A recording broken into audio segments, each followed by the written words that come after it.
Par la grâce de Dieu, le thème que nous voyons, qui est la mentalité apostolique, nous conduit justement dans la fondation véritable, ou le fondement qui est Jésus-Christ, qui doit être posé dans nos vies, de telle sorte que, en tant qu'envoyé de Dieu sur cette terre, ayant eu les fonctions d'ambassadeur, nous puissions manifester qui est Jésus, et qu'au travers de nos vies, Jésus soit vu. Dès la semaine qui commence, c'est-à-dire le vendredi 7, je vous avais parlé d'un séminaire que je voulais donner au niveau de l'église. Je vais commencer ce séminaire le vendredi 7,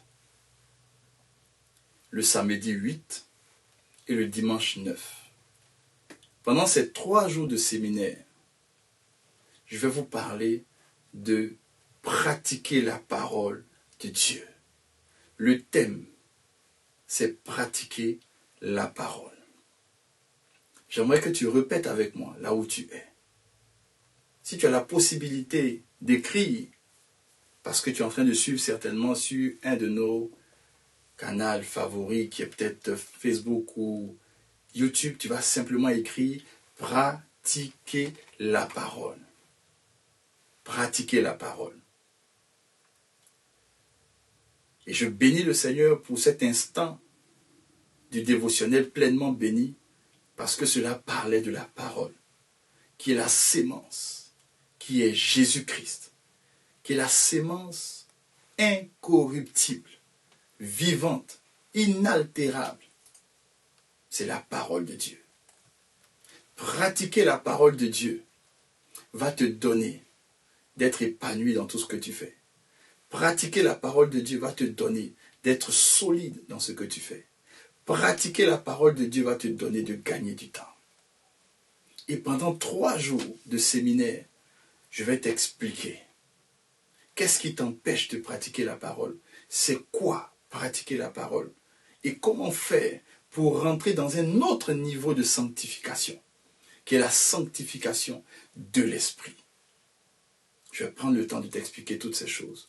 Donc retiens la date, mets-le dans ton agenda, le vendredi 7, samedi 8 et dimanche 9. Donc le vendredi 7, nous commençons notre séminaire à 20h30. Le temps que tu aies fini de donner à manger aux enfants, pour ceux qui ont des enfants, tu as eu le temps de faire coucher les enfants et tu te connectes à 20h30. Le vendredi et le samedi, le séminaire sera exclusivement sur Zoom. Pas sur YouTube, pas sur Facebook, non, sur Zoom uniquement. Donc, au niveau des tribus, tu vas recevoir le lien Zoom que tu pourras bien évidemment partager à tes amis, à tes connaissances, à tous ceux que tu connais, tous ceux qui nous suivent d'habitude. Vous pourriez simplement vous connecter sur le lien Zoom. La com m'a aussi demandé de partager le lien Zoom sur nos canaux habituels, notamment sur Facebook. On va certainement partager le lien Zoom afin que vous puissiez vous connecter. Je vais vous inviter, tous ceux qui se connectent, à s'identifier. Mettez votre nom lorsque vous vous connectez. Ne laissez pas juste iPhone ou quoi que ce soit, mais mettez votre nom et votre prénom pour que nous puissions nous reconnaître entre nous ou saluer les personnes qui ne nous suivent pas d'habitude ou de nouvelles personnes. Voilà, c'est le moment pour nous de pouvoir vous accueillir aussi. Donc, lorsque vous allez vous connecter, mettez votre prénom et votre nom. Donc, le vendredi de 20h30 à 22h30 sur Zoom. Samedi, pareil, la même heure, 20h30, 22h30, toujours sur Zoom. Mais le dimanche, par contre, nous allons nous retrouver sur nos canaux habituels, notamment Facebook, YouTube, parce que ça va être aux heures de culte. Donc le dimanche, c'est de 10h à midi. 3 jours de séminaire. Tu as l'affiche. On va aussi le publier sur Facebook et autres. Partage l'affiche, partage-le sur ton WhatsApp, partage-le à tes connaissances et invite plusieurs personnes. Que Dieu te bénisse. Mentalité apostolique.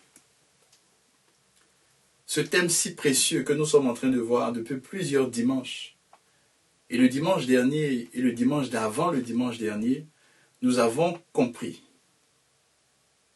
qu'en tant qu'apôtres, envoyés de Dieu, nous devons nous-mêmes d'abord avoir le bon fondement, la bonne fondation, qui est Jésus-Christ. Et lorsque cette bonne fondation elle est fixée dans nos vies, en ce moment, en tant qu'envoyés, nous communiquons à ceux qui sont autour de nous la bonne fondation que nous avons, qui est Jésus-Christ. C'est seulement sur la fondation qui est Jésus-Christ que l'édifice d'une vie peut tenir. C'est seulement sur la fondation qui est Jésus-Christ qu'une vie va véritablement tenir et ne pas aller à la dérive. Uniquement sur Jésus-Christ. La fondation n'est pas une religion. La fondation même n'est même pas le Saint-Esprit. C'est Jésus-Christ. La fondation n'est pas Dieu le Père. C'est Dieu le Fils, c'est-à-dire Jésus-Christ. C'est lui la fondation. Et nous avons compris au travers de l'apôtre Paul, qui est ce ministre-là que Dieu a envoyé avec les fonctions d'ambassadeur. Chaque fois qu'il arrivait quelque part, il vérifiait si les personnes avec qui il a affaire ont la bonne fondation. Si elles n'ont pas la bonne fondation, alors lui-même il dit, c'est un honneur pour lui de placer la bonne fondation qui est Jésus. Et c'est ce qui doit nous animer. Et c'est ce qui va t'animer toi, mon frère qui me suit, ma sœur qui me suit. C'est ce qui nous anime de vérifier dans les personnes que nous rencontrons. Est-ce que les bonnes fondations ou la bonne fondation est placée? Si la bonne fondation est placée, alors nous emmenons ces personnes à bâtir avec de bons matériaux. Mais la bonne fondation, elle est vitale. Jésus s'est fait appeler la pierre angulaire, la pierre qui est la maîtresse de l'angle, celle par qui l'édifice tout entier, la vie d'une personne tout entière, j'insiste sur tout entier et tout entière, parce qu'il s'agit de tous les aspects de la vie. Lorsque le fondement Jésus est placé, cela affecte tous les domaines de ta vie. C'est le constat que j'ai fait. Lorsque Jésus est le fondement de ta vie, alors tous les aspects de ta vie, que ce soit l'aspect professionnel, que ce soit l'aspect marital, que ce soit l'aspect, donne-moi un autre aspect, peu importe l'aspect, tous les domaines, partout où tu es, partout où ton nom est mentionné, dans tout ce que tu fais, si Jésus est la fondation de ta vie, alors ton édifice sera bien entretenu, bien coordonné, il va tenir. Si aujourd'hui vous constatez que plusieurs personnes qui se sont données à Christ n'arrivent pas à tenir jusqu'au bout, c'est parce que la fondation n'a pas été Jésus. L'apôtre Paul nous dit que dans ce monde-là, il y a un Dieu. Il appelle le Dieu de ce siècle, qui est Satan, qui est l'ennemi. En 2 Corinthiens 4, on va lire le verset 4 à 5. Il nous parle de ce Dieu de ce siècle. C'est pour cela qu'il est vital d'avoir comme fondement le Dieu véritable, Jésus-Christ de Nazareth. Lorsqu'il est ton fondement, alors le Dieu de ce siècle, peu importe ce qu'il fait, peu importe la manière dont il se manifestera, peu importe les canaux qu'il va utiliser, peu importe les médiums qu'il va utiliser, il ne pourra pas te déstabiliser parce que ta vie sera sur le roc. Et l'apôtre Paul nous dit en 2 Corinthiens 4, il dit que le Dieu de ce siècle a emmené des populations entières, des hommes à être incrédules, afin que ces personnes ne puissent pas voir briller la splendeur de l'évangile, de la gloire de Christ. Et voici comment il appelle Jésus-Christ. Il dit Jésus est l'image de Dieu. Il est l'image de Dieu. Tout à l'heure, je vais te démontrer que toi, tu es l'image de Dieu à cause de Jésus. Tu n'es pas l'image de Dieu en dehors de Jésus. La seule et unique image de Dieu, c'est Jésus. Et c'est au travers de Jésus que nous devenons l'image de Dieu. Mais voici ce que l'apôtre Paul fait comme constat. Il dit dans ce siècle présent où tu es, où je suis, il y a un Dieu qui est Satan, qui est l'ennemi, qui est venu emmener les hommes à être incrédules, afin que ces hommes-là ne puissent pas voir la splendeur de l'évangile de Jésus. Aujourd'hui, beaucoup de personnes sont aveugles. Et toi et moi, en tant qu'apostolos, envoyés de Dieu, nous allons pour qu'ils puissent voir briller la splendeur de l'évangile de Christ. Mais comment les gens verront-ils briller la splendeur de l'évangile de Christ si dans la vie de celui qui va parler de Christ, le fondement n'est pas Christ? Si le fondement n'est pas Jésus, alors les gens vont rester toujours dans leur aveuglement. Les gens vont rester toujours dans leur incrédulité. Et aujourd'hui, l'incrédulité a gagné même l'Église.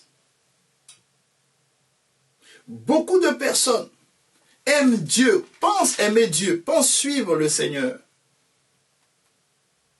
Mais plusieurs sont incrédules. Plusieurs ne croient pas en la parole. Plusieurs ne sont pas prêts à donner leur vie pour la parole. Plusieurs se préfèrent eux-mêmes, préfèrent les hommes en face d'eux que la parole. Ils préfèrent suivre les penchants de leur cœur que suivre la vérité de la parole. Pourquoi? Parce que le fondement n'était pas Christ. Et quand le fondement n'est pas Christ, la splendeur, la lumière de Christ, la splendeur de l'évangile ne peut pas briller.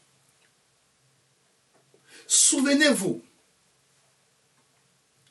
les premières personnes qui ont été converties à la prédication de Pierre,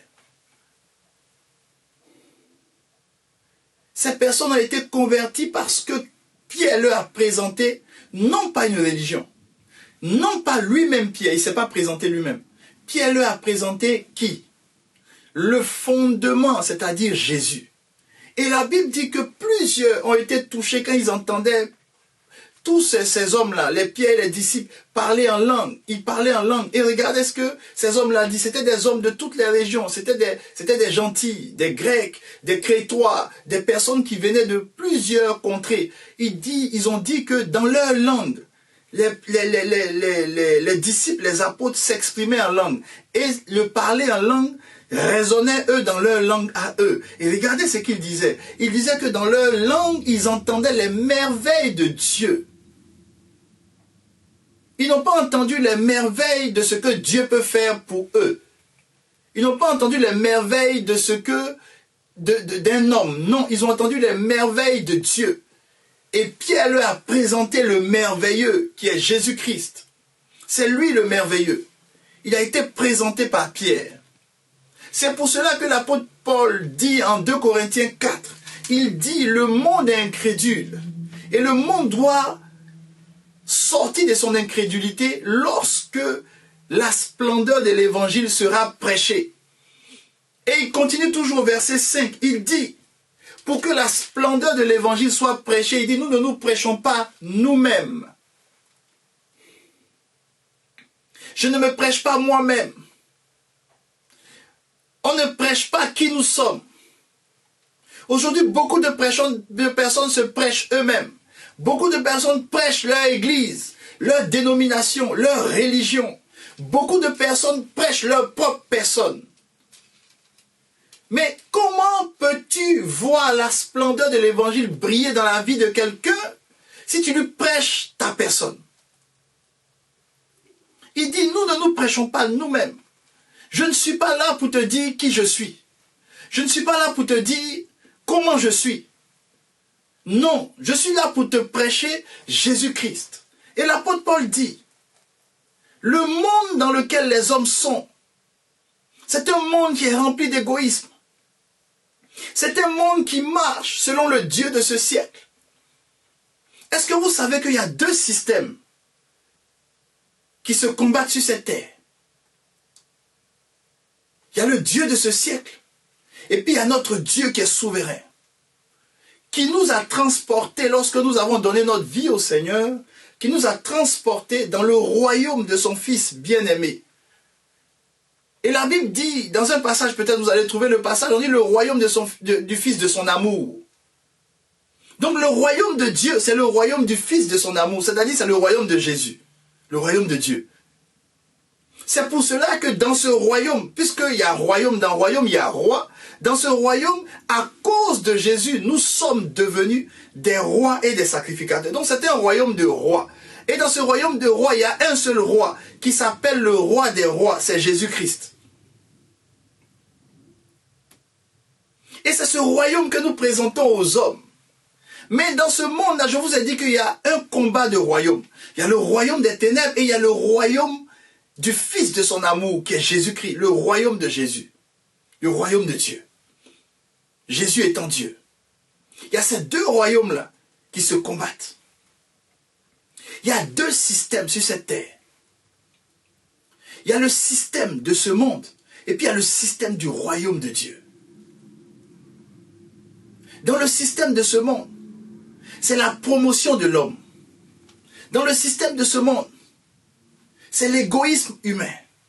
Dans le système de ce monde, c'est l'homme qui passe avant tout.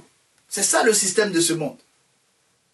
Mais dans le système du royaume, c'est le roi qui passe avant tout. Et le roi, c'est Jésus. Alors quelqu'un qui vient se prêcher lui-même, il est en train d'obéir au système de ce monde. Donc, lorsqu'il se prêche lui-même, les écailles ne peuvent pas tomber des yeux des gens. Et les gens ne peuvent pas voir briller la splendeur de l'évangile de Christ. Ils ne peuvent pas voir briller la splendeur de l'évangile. Et aujourd'hui, c'est un évangile mélangé, mêlé.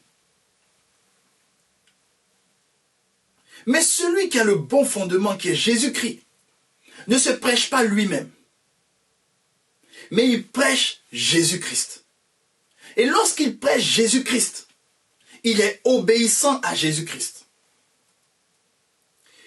S'il doit choisir entre Jésus et la personne qu'il aime sur cette terre, qui va-t-il choisir? Jésus.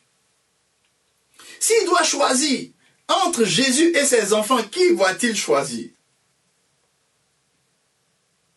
Jésus. Lorsque le fondement n'est pas Jésus dans la vie des gens, ils ne choisissent jamais Jésus. Ils choisissent ce qui leur plaît, ce qui les arrange, ce qui est bon pour eux. Mais Jésus n'est qu'un accessoire, parce qu'il n'est pas le fondement.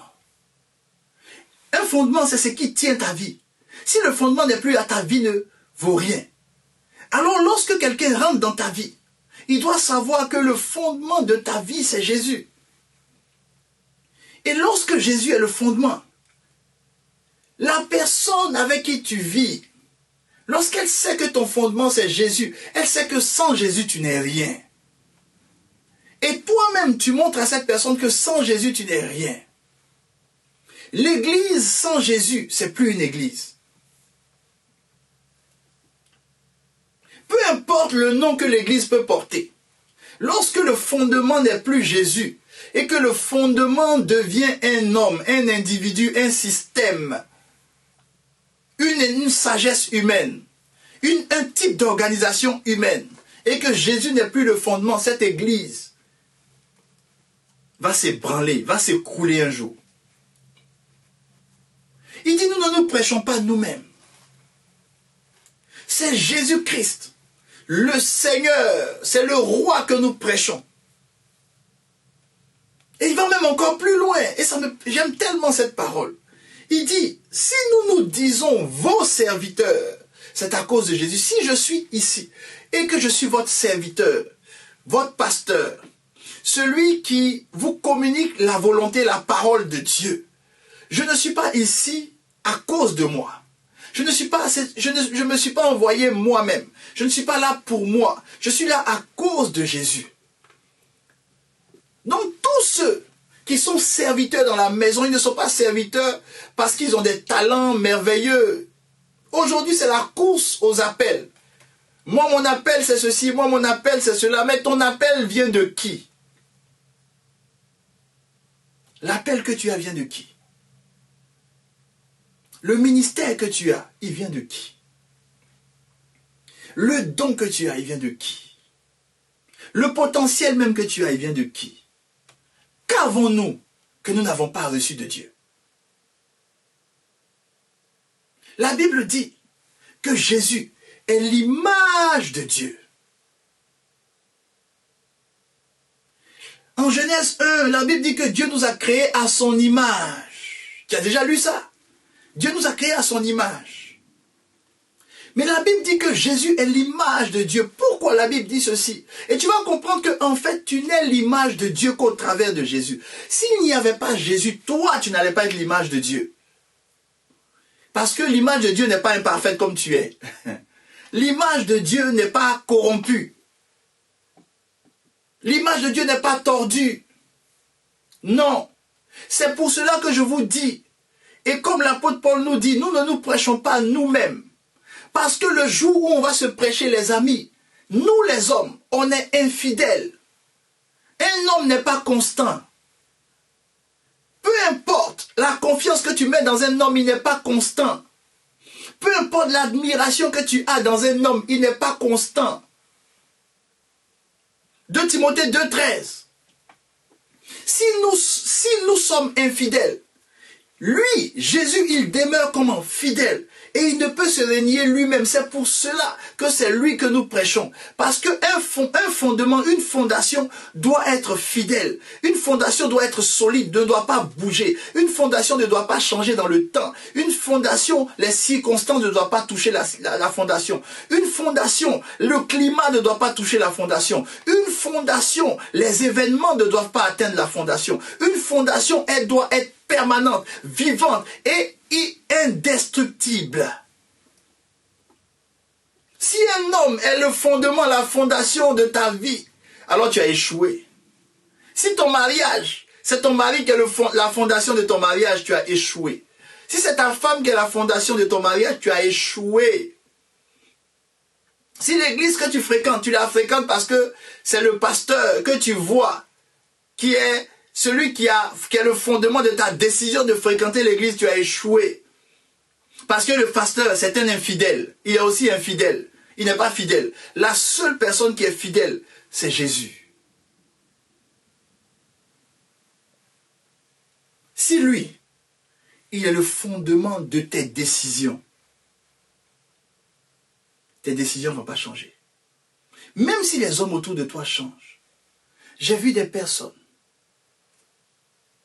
faire des choses parce que Dieu leur avait dit de faire. Et j'ai vu les mêmes personnes changer, abandonner ce que Dieu leur avait dit de faire. Pourquoi? Parce que le fondement de ce qu'ils faisaient n'était pas Jésus. C'était les hommes. Et ce sont les hommes qui les ont poussés à abandonner parce que les hommes ont changé. Ils ont été frustrés par des hommes, touchés par des hommes, découragés par des hommes. Les hommes peuvent te décourager. Mais si le fondement de ta vie, c'est Jésus, lui ne te découragera jamais. 2 Timothée 2,13, retiens bien ce passage. Il dit, lui, il demeure fidèle. Pourquoi il demeure fidèle? Parce qu'il ne peut pas se renier lui-même. Il ne peut pas se renier. Il ne peut pas se dédire. Il ne peut pas te dire une chose et puis te dire le contraire demain. Non. Il est la vérité.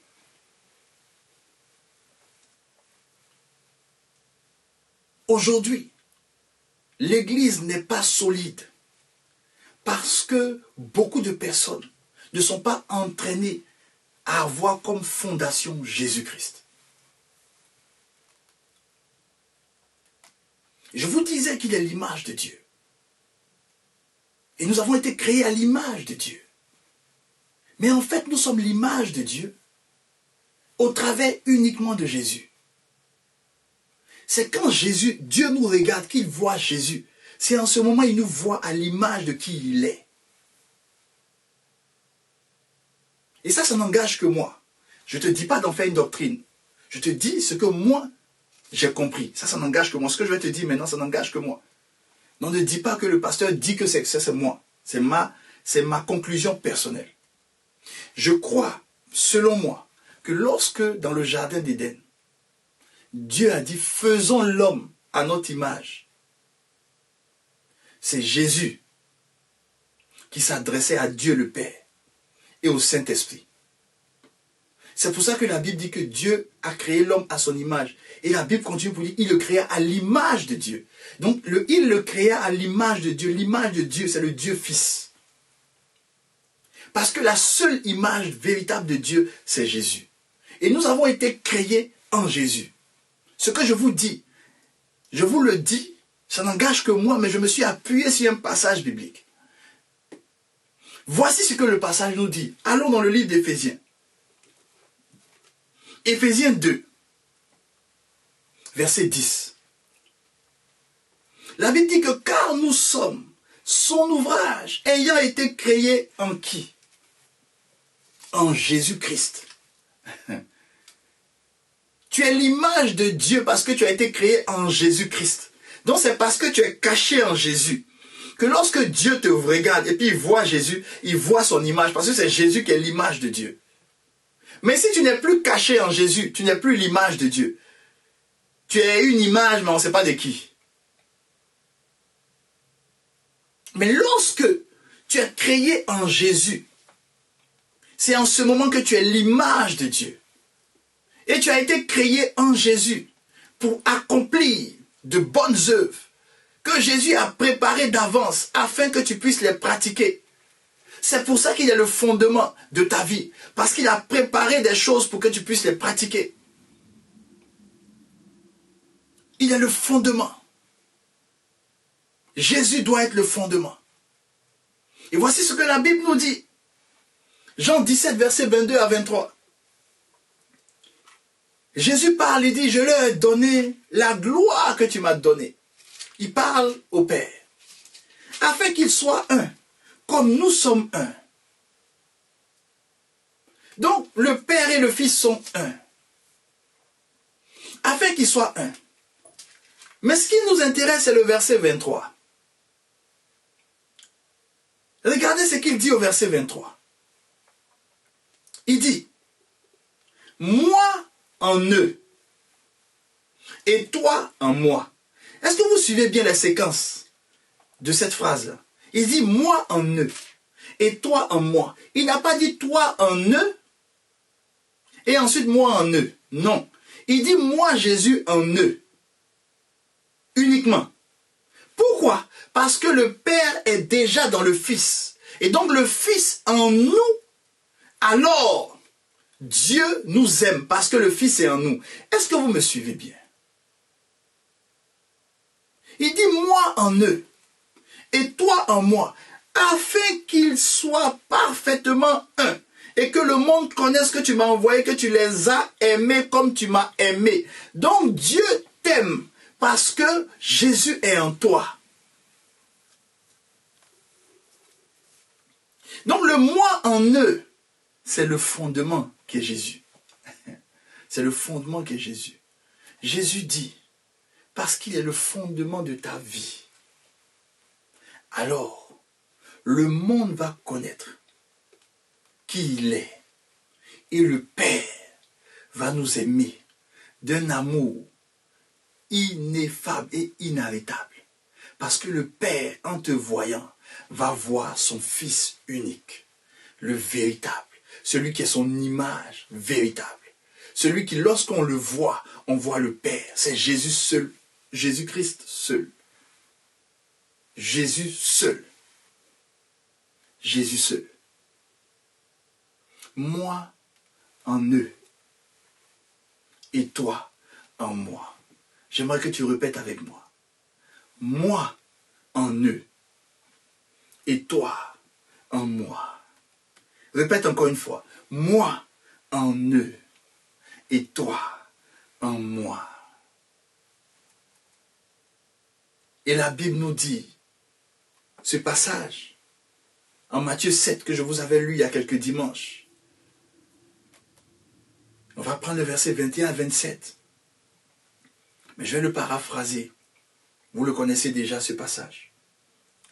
Où Jésus nous dit que ce n'est pas ceux qui vont dire « Seigneur, Seigneur ».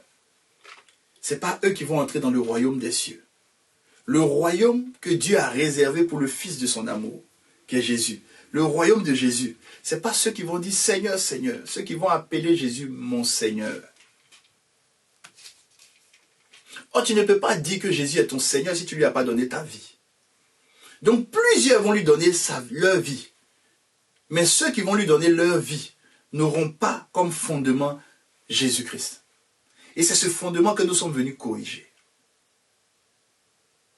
Il dit plusieurs vont dire Seigneur, Seigneur, mais ils ne vont pas entrer dans le royaume. Il dit celui-là seul qui entrera, c'est celui qui va faire la volonté de mon Père qui est dans les cieux.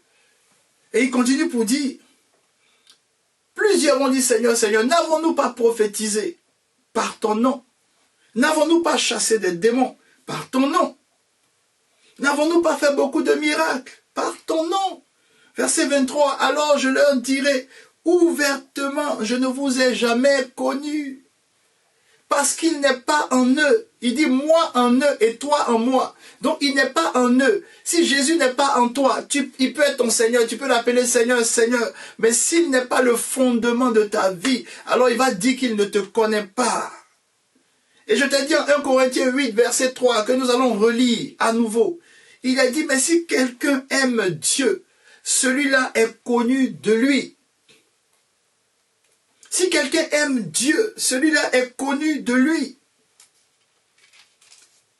Donc, maintenant nous sommes en train maintenant de positionner le fondement.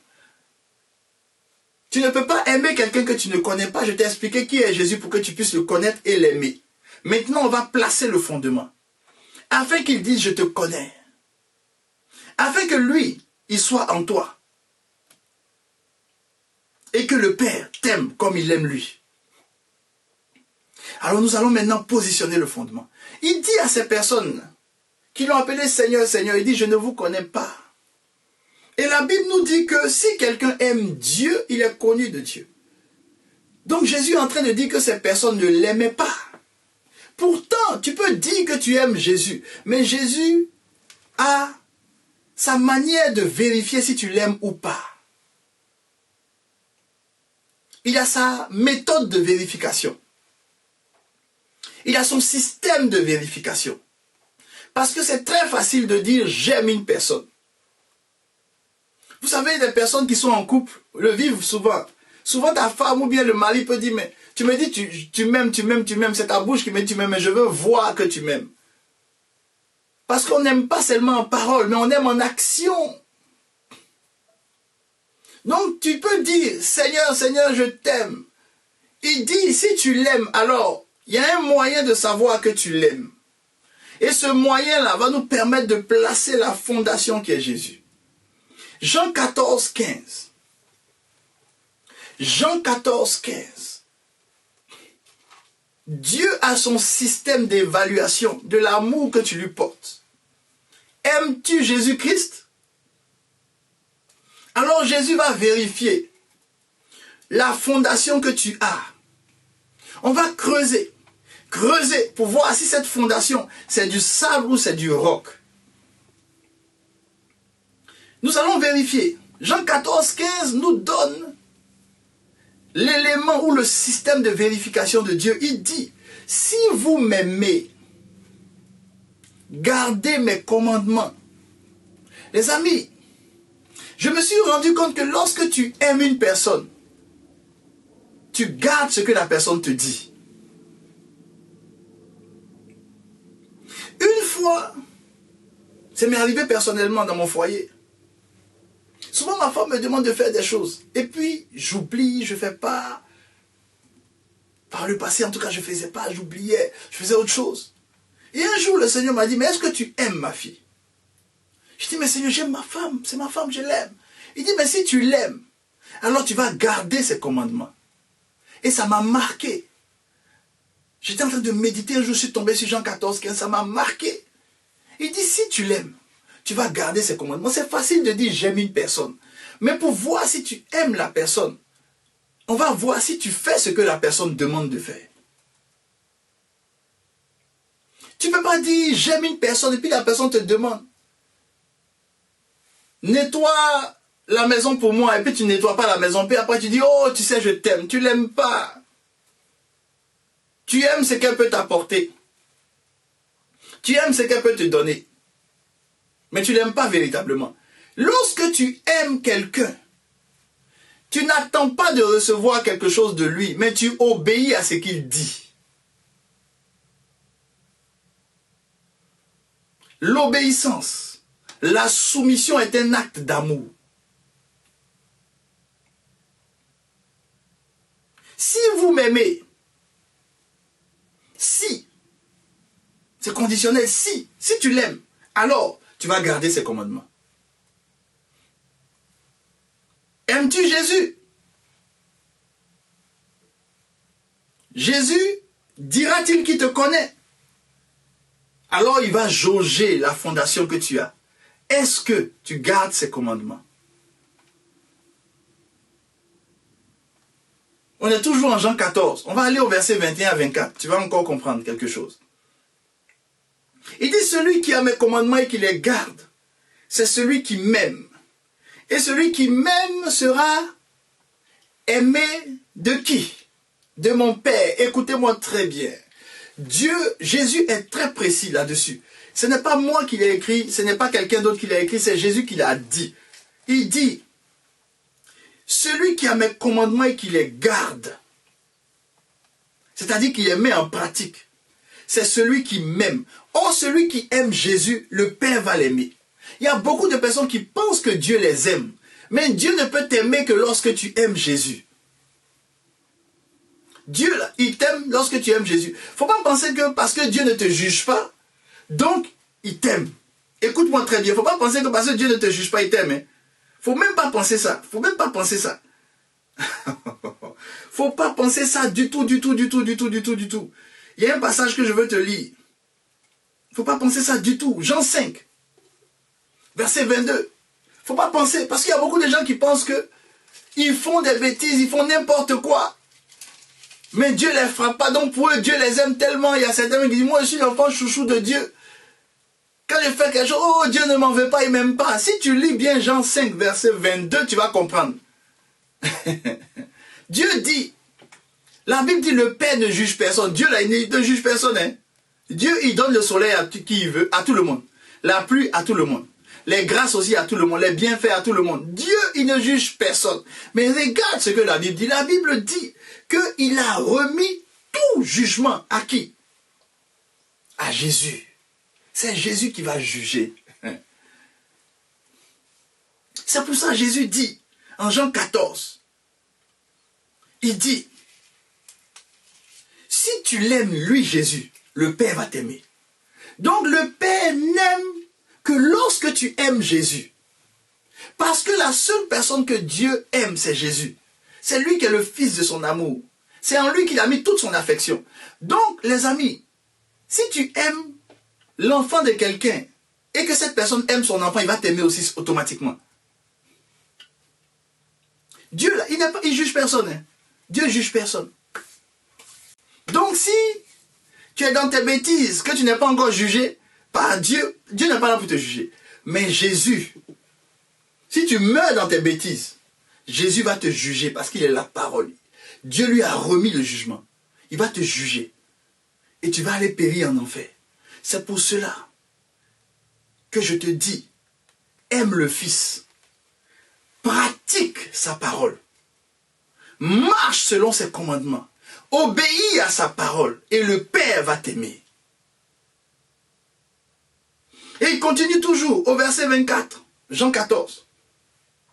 Celui qui ne m'aime pas ne gardera point mes paroles. Donc si tu n'obéis pas aux paroles de Jésus, Jésus dit que tu ne l'aimes pas. Même si tu cries sur tous les toits que tu aimes Dieu.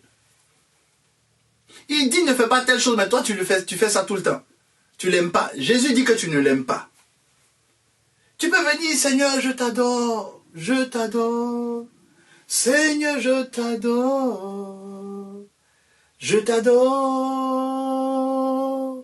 je t'adore, je t'adore. Seigneur, je t'adore, je t'adore, Jésus, je t'adore, je t'adore, Seigneur, je t'adore. Tu peux chanter ça tous les jours. Je t'adore, je t'aime, je te suis. Oh, sans toi, je ne peux pas vivre. Pour lui, là, c'est de la fumée, de la poudre. Il va regarder. Est-ce que tu obéis à sa parole? Donc ne vous laissez pas impressionner par l'apparence des gens. Il y a beaucoup qui ont l'apparence de piété. Il y a beaucoup, quand ils adorent, ils pleurent. Mais ils n'obéissent pas à sa parole. Ils finissent de pleurer et puis s'en vivent dans l'impudicité. Ils n'obéissent pas à sa parole. Donc ils n'aiment pas la personne. Il dit celui qui ne m'aime pas ne garde pas mes paroles. Donc si tu ne gardes pas ses paroles, il considère que tu ne l'aimes pas. Et il dit la parole que vous entendez n'est pas de moi, mais du Père qui m'a envoyé. C'est pour ça. Il dit que lorsque tu obéis à sa parole, le Père aussi va t'aimer. Parce que la parole qu'il a donnée, lui, Jésus, il est la parole de Dieu, il est la bouche de Dieu. Si tu n'obéis pas à ce qu'il dit, ça veut dire que tu n'aimes pas Dieu aussi. C'est pour cela, et je vais terminer avec Matthieu 28, versets 18 à 20. C'est pour cela. Jésus, lorsqu'il a fini son ministère sur terre, il s'est approché de ses apôtres, de ses disciples, de ceux qui ont marché avec lui. Et il lui a dit ceci. Tout pouvoir m'a été donné. Tout pouvoir m'a été donné dans le ciel et sur la terre. Et il dit, allez. Il les envoie, allez. Donc ils deviennent des envoyés. Nous sommes des envoyés. Parce que tout le pouvoir de Dieu qui a été communiqué à Jésus, ce pouvoir-là nous a été aussi donné. Alors il nous envoie, tu as la fonction d'ambassadeur, apostolos.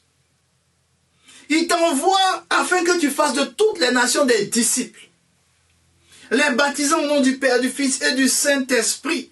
Et il dit au verset 20, et enseignez-leur à observer. Observer, c'est-à-dire pratiquer tout ce que je vous ai prescrit. Un disciple, c'est celui qui pratique la parole de Dieu.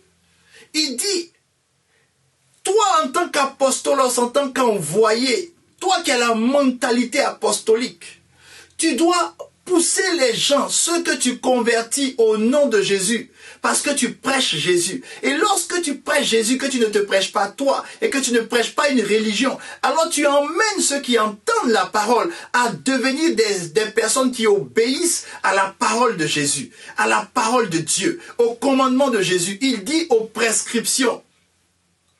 Oh, un médecin ne donne des prescriptions que lorsqu'il y a des malades.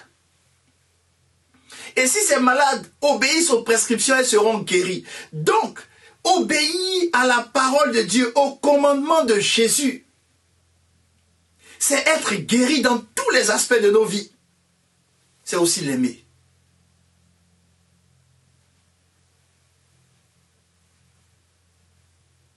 La fondation, toi qui aimes Jésus, c'est de pratiquer sa parole. Sans te détourner ni à gauche, ni à droite.